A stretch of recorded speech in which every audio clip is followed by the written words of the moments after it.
میں لجپالا دے لڑ لگیاں میرے تو غم پرے رہندے میری آساں امیداں دے صدا بوٹے ہرے رہندے میں لجپالا دے لڑ لگیاں میرے تو غم پرے رہندے میری آج کی ہماری اس گفتگو کا عنوان ہے فرشتوں کا درود پانے والے اشخاص، یعنی وہ لوگ جن پر فرشتے درود بھیجتے ہیں، اللہ کی بارگاہ میں فرشتے ان کے لیے دعائے مغفرت کرتے، ان لوگوں کا بیان کتب احادیث میں کئی جگہوں پر یہ نبی پاک صلی اللہ علیہ وسلم کے الفاظ موجود ہیں، فلاں کام کرنے والے فرشتوں کے درود کے مستحق ہیں، مطلب فرشتے ان کے واسطے دعا کرتے۔ اس وقت یہ لفظ کہا جاتا ہے کہ فرشتے درود بھیجتے ہیں، مطلب یہ ہے کہ فرشتے اس بندے کے لیے دعائیں مغفرت کرتے۔ صحیح مسلم میں کتاب المساجد ہے و مواضع الصلاۃ، نماز کی جگہوں کا بیان، وہاں پر یہ حدیث پاک موجود ہے۔ رسول اللہ صلی اللہ علیہ وآلہ وسلم نے ارشاد فرمایا، احدکم ما قعد ينتظر الصلاة في صلاة ما لم يحدث تدعو له الملائکہ، تم میں سے جب تک کوئی شخص باوضو نماز کے انتظار میں بیٹھا رہتا ہے تو وہ ایسے ہی ہے جیسے وہ نماز میں ہے، تدعو له الملائکہ، اور اللہ کے فرشتے اس کے لیے دعا کر رہے ہوتے ہیں۔ یعنی جس وقت بندہ نماز کے انتظار میں بیٹھتا ہے تو اللہ کے فرشتے اس کے لیے دعا کرتے، اور وہ دعا ہے کیا؟ نبی پاک علیہ الصلوۃ والسلام نے خود یہ جملہ ارشاد فرمایا، فرشتے کہتے ہیں اللہم اغفر لہ اللہم ارحمہ، اے اللہ اس بندے کی بخشش فرما، اے اللہ اس بندے کے اوپر رحم فرما۔ دیکھیے فرشتوں سے دعائیں لینا یہ بہت بڑے مقام کی بات ہے۔ ہم طالب ہوتے ہیں کسی اللہ کے نیک بندے سے دعا کروائیں، لیکن آپ کو اس چیز کا علم ہونا چاہیے کہ جس وقت ہم نماز کے انتظار میں بیٹھیں گے تو ہم اللہ تعالیٰ کی نورانی مخلوق سے دعا کروا رہے ہوتے ہیں۔ تو یہ بندے کی خوش قسمتی ہے کہ اگر وہ 5-7 منٹ پہلے نماز کے انتظار میں بیٹھ جائے تو فرشتے اس کے لیے دعائیں مغفرت کرنا شروع ہو جاتے۔ اس کے اوپر الطبقات الکبریٰ کے اندر ایک واقعہ ذکر کیا گیا ہے، جس کو امام ابن سعد نے بھی نقل کیا ہے، اور اس کے علاوہ دیگر محدثین نے بھی اس کو ذکر کیا۔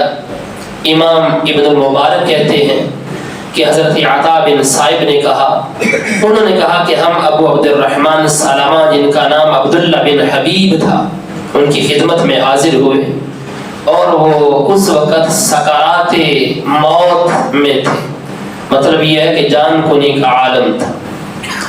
وہ مسجد میں تشریف فرما تھے، تو ہم نے کہا کہ اگر آپ اپنے گھر بستر پر منتقل ہو جاتے تو یہ آپ کے لیے بہت اچھا تھا، اور یہ آپ کے لیے زیادہ آرام کا باعث تھا۔ آپ مسجد میں ہیں اور درد کی وجہ سے کراہ رہے ہیں۔ انہوں نے آگے سے جو جملہ کہا وہ سن لیجئے۔ ابو عبد الرحمن سلمہ کہنے لگے، دراصل بات یہ ہے میں نے نبی پاک صلی اللہ علیہ وسلم کی ایک حدیث سن رکھی ہے، لا يزال احدكم في صلاة ما دام في مصلى ينتظر الصلاة، تم میں سے جب تک کوئی شخص مسجد میں نماز کے انتظار میں رہتا ہے تو وہ نماز میں ہی ہوتا۔ فأريد أن أموت وأنا في مسجدي، میں یہ چاہتا ہوں کہ میری موت ایسی حالت میں آئے کہ میں مسجد میں بیٹھا ہوں اور نماز کے انتظار میں بیٹھا ہوں۔ اس وجہ سے میں مسجد میں بیٹھا ہوا ہوں۔ بہرحال یہ ان کا ایک شوق تھا، یہ فرشتوں سے دعائیں لینے کا۔ رسول اللہ صلی اللہ علیہ وسلم فرماتے ہیں ان الدعاء لا يرد بین الاذان والاقامت فادعوا، اذان اور اقامت کے درمیان دعا رد نہیں ہوتی، لہذا دعا کیا کرو۔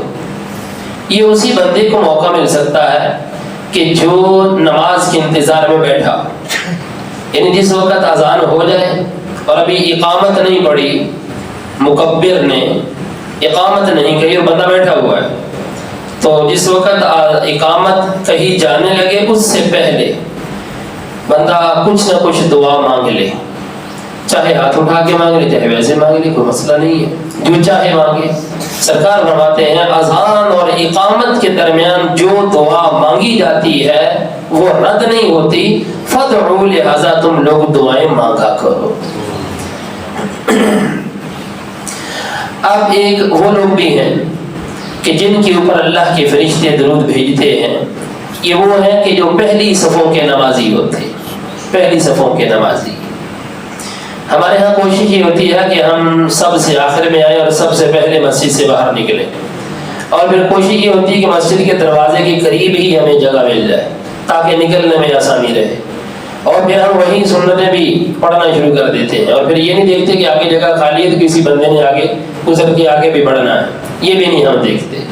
اب ذرا دیکھیے پہلی صفوں کی فضیلت کیا ہے۔ امام بن حبان نے حضرت برا بن عازب رضی اللہ عنہ سے نقل کیا ہے، کان رسول اللہ صلی اللہ علیہ وسلم یقول ان اللہ وملائکتہ یصلون علی الصف الاول۔ برا بن عازب کہتے ہیں رسول اللہ صلی اللہ علیہ وسلم فرمایا کرتے تھے، اب لفظوں کے پر غور کیجیے، یقولو ہے، اس سے پہلے کانا ہے، کانا کے اوپر، کانا جس وقت مضارع کے اوپر داخل ہوتا ہے تو اس کے اندر دوام اور استمرار کا معنی پیدا ہو جاتا ہے، یعنی کہ یہ کبھی ایک دفعہ سرکار نے نہیں فرمایا، کانا یقول فرمایا کرتے تھے، یعنی ایک دفعہ نہیں کئی دفعہ فرمایا آپ نے۔ نبی پاک علیہ الصلوۃ والسلام فرمایا کرتے تھے بے شک اللہ اور اس کے فرشتے درود بھیجتے ہیں پہلی صف والوں پر، علی الصف الاول، پہلی صف والوں پر درود بھیجتے ہیں۔ اچھا، پھر اگر جو ہے وہ ہم اس کو مزید احادیث کی روشنی میں دیکھنا چاہیں تو وہاں پر علی الصفوف الاولی کے لفظ بھی لفظ ہیں، علی الصفوف الاولی یعنی پہلی صفوں پر، یہاں پر تو یہ علی الصف الاول پہلی صف پر، تو وہاں پر یہ علی الصفوف الاول پہلی صفوں پر، یعنی جتنا بندہ کوشش کرے کہ آگے سے آگے بڑھے تو اللہ اور اس کے فرشتوں کے درود کا مستحق ہو جائے گا۔ اللہ بھی رحمت بھیجتا ہے اور اس کے فرشتے بھی بندوں کے لیے دعائیں مغفرت کرتے ہیں۔ اچھا، اس حدیث پاک کو امام احمد نے بھی نقل کیا ہے، اس کے اندر بھی لفظ کچھ زیادہ ہیں۔ نبی پاک علیہ الصلوۃ والسلام نے فرمایا ان اللہ وملائکتہ یصلون علی الصف الاول، اللہ اور اس کے فرشتے پہلی صف پر درود بھیجتے ہیں۔ لوگوں نے عرض کیا یا رسول اللہ صلی اللہ علیہ وسلم وعلی الثانی، دوسری صف پر بھی؟ آپ نے بھی فرمایا ان اللہ وملائکتہ یصلون علی الصف الاول، اللہ اور اس کے فرشتے پہلی صف پر درود بھیجتے۔ لوگوں نے پھر عرض کیا یا رسول اللہ وعلی الثانی، دوسری پر بھی؟ تو پھر نبی پاک علیہ الصلوۃ والسلام نے فرمایا وعلی الثانی، دوسری پر بھی اللہ اور اس کے فرشتے درود بھیجتے ہیں، یعنی کہ دوسری دفعہ بیان فرمایا ہے کہ دوسری پر بھی۔ اس کا مطلب یہ ہے، یہ کلام کا سیاق و سباق بتلا رہا ہے، جو فضیلت پہلی صف کی ہے وہ دوسری صف کی نہیں۔ اچھا، اس طریقے سے نبی پاک صلی اللہ علیہ وآلہ وسلم نے لوگوں کو ترغیب دیتے ہوئے یہ جملہ بھی ارشاد فرمایا ہے۔ صحیح بخاری کے اندر کتاب الاذان ہے، باب الاستحام فی الاذان، اذان میں قرآن اندازی کرنے کا بیان بخاری شریف کے اندر ہے یہ، کہ اگر لوگوں کو اس چیز کی فضیلت واضح ہو جائے نا کہ اذان دینے کی فضیلت کیا ہے تو لوگ قرآن اندازی کریں، قرآن ڈالنا شروع کر دیں کہ میرا نمبر آنا چاہیے، میرا نمبر آنا چاہیے۔ اب سنیے امام بخاری جو لکھتے ہیں، حضرت ابو ہریرہ رضی اللہ عنہ کہتے ہیں نبی پاک علیہ الصلوۃ والسلام نے ارشاد فرمایا لو یعلم الناس ما فی النداء والصف الاول، اگر لوگوں کو معلوم ہو جائے کہ اذان اور صف اول کی فضیلت کیا ہے. ثم لم یجدوا الا ان یستحموا علیہ لاستحموا، تو پھر لوگ قرآن اندازی کے بغیر نہ آ سکے، پھر لوگ قرآن اندازی کریں گے کہ ہم نے پہلی صف میں ہی بیٹھنا ہے اور ہم نے ہی اذان پڑھنی، لوگ قرآن اندازی کرنے پر بھی آ جائیں گے اگر لوگوں کو معلوم ہو جائے کہ اس کی فضیلت کیا ہے. اچھا پھر پہلی صف ہے تو پہلی صف کے اندر دائیں جانب والوں پر، پہلی صف پھر دائیں جانب والوں، اس کی فضیلت رسول اللہ صلی اللہ علیہ وسلم فرماتے ہیں، امام ابو داؤد نے بھی نقل کیا ہے، ابن ماجہ کے اندر بھی ہے، اور ابن حبان نے بھی اس کو نقل کیا. عائشہ فرماتی ہیں سرکار علیہ الصلوۃ والسلام نے ارشاد فرمایا ان اللہ و ملائکتہ یصلون علی میامن الصفوف، بے شک اللہ اور اس کے فرشتے درود بھیجتے ہیں دائیں صفوں کی دائیں جانب والوں پر. علی میامن الصفوف یعنی صف ہے اور صف کی دائیں جانب ہے، وہاں پر اللہ اور اس کے فرشتوں کا درود اترتا ہے. تو لہذا جو فضیلت پہلی صف کی ہے اور پھر دائیں جانب کی ہے وہ بائیں جانب کی نہیں. اچھا صحابہ کرام علیہم رضوان کا یہ معمول تھا، ان کی کوشش یہ ہوتی تھی کہ ہم دائیں جانب کھڑے صف میں. اس کی وجہ کیا ہے؟ اس کی وجہ یہ ہے جس طرح جو ہے یہ صحیح مسلم کے اندر کتاب المسافرین و قصریہا پورا ایک باب ہے، وہاں پر یہ لفظ موجود ہیں. سرکار صلی اللہ علیہ وسلم سلام پھیرنے کے بعد نا دائیں جانب رخ کر لیے کرتے تھے، دائیں جانب ادھر رخ کر لیے کرتے تھے. تو جب دائیں جانب رخ کر لیے کرتے تھے تو جو دائیں جانب بیٹھے ہوتے تھے وہ سرکار صلی اللہ علیہ وسلم کی آسانی سے زیارت کر لیے کرتے تھے. وہ زیارت کی غرض سے کہ جیسے ہی سلام پھیرے تو سب سے پہلے جس وقت سرکار نے چہرہ ادھر کرنا ہے تو ہماری آنکھیں سرکار کے چہرے کے اوپر جا پڑے. یہ صحیح مسلم کے اندر ہے. اقبال نے بھی جو ہے وہ اس کو اپنے لفظوں میں کہا ہے، ادائے دید سراپا نیاز تھی تیری، کسی کو دیکھتے رہنا نماز تھی تیری، ازاں ازل سے تیرے عشق کا ترانہ بنی، نماز اس کے نظارے کا ایک بہانہ بنی. حضرت بلال حبشی کے بارے میں نہیں کہا ہے علامہ اقبال نے.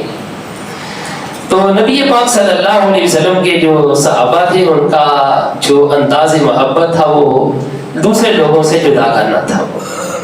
بہرحال وہ پہلی صف کی فضیلت بھی پاتے اور دائیں جانب کی فضیلت بھی پانے کی کوشش کرتے تھے. آخری حدیث سن لیجیے. یہ جو ہم صفوں میں کھڑے ہوتے ہیں نا، یہ جو بار بار کہا جاتا ہے کہ کندھے سے کندھا ملا لیں، ایڑیاں ایک سیدھ میں کر لیں اور آگے آگے بڑھیں، صفوں کو مکمل کریں، یہ بھی سرکار صلی اللہ علیہ وسلم کی سنت ہے. استووا صفوفکم یرحمکم اللہ وسدوا الخلل، تم اپنی صفوں کو درست کرو اور خلل کو بند کر دو، یعنی کہ قریب قریب ہو جاؤ. یرحمکم اللہ، اللہ تمہارے اوپر رحمت نازل فرمائے. یہ الفاظ آج بھی عرب کے اندر دہرائے جاتے ہیں حرمین میں، اور یہ حدیثوں کے اندر ہیں یہ لفظ. اچھا نبی پاک علیہ الصلوۃ والسلام فرماتے ہیں ان اللہ عز وجل وملائکتہ یصلون علی الذین یصلون الصفوف، اللہ اور اس کے فرشتے درود بھیجتے ہیں ان لوگوں پر جو اپنی صفوں کو ملا کے رکھتے ہیں. یصلون الصفوف. اچھا ملانا کیسے ہے؟ ملانے کا جو طریقہ حدیث کے اندر وارد ہوا ہے وہ سن لیجئے. وہ حدیث کے اندر لفظ یہ ہے المنکب مع المنکب، یعنی کندھا کندھے کے ساتھ، ورکبتہ برکبت صاحبہ، گھٹنا اپنے ساتھی کے گھٹنے کے ساتھ، وکعبہ بکعبہ، اور جو ایڑی ہے اپنے ساتھی کی ایڑی کے ساتھ. اچھا کندھا کندھے کے ساتھ تو مل جاتا ہے، یہ بات بالکل آسان ہے، ٹھیک ہے، کیونکہ حدیث کا جو ظاہر ہے، حدیث کے جو ظاہری لفظ ہیں وہ تو یہی بتلا رہے ہیں، کندھا کندھے کے ساتھ ملا کے رکھنا ہے اور ایڑی ایڑی کے ساتھ ملانی ہے اور گھٹنا گھٹنے کے ساتھ ملانا ہے. اب میں آپ سے پوچھتا ہوں کہ جس وقت آپ حالت رکوع میں ہوں گے یا حالت قیام میں ہوں گے، ایڑی ایڑی کے ساتھ ملائے تو گھٹنا گھٹنے کے ساتھ گوڈا گوڈے نہ مل سکتا؟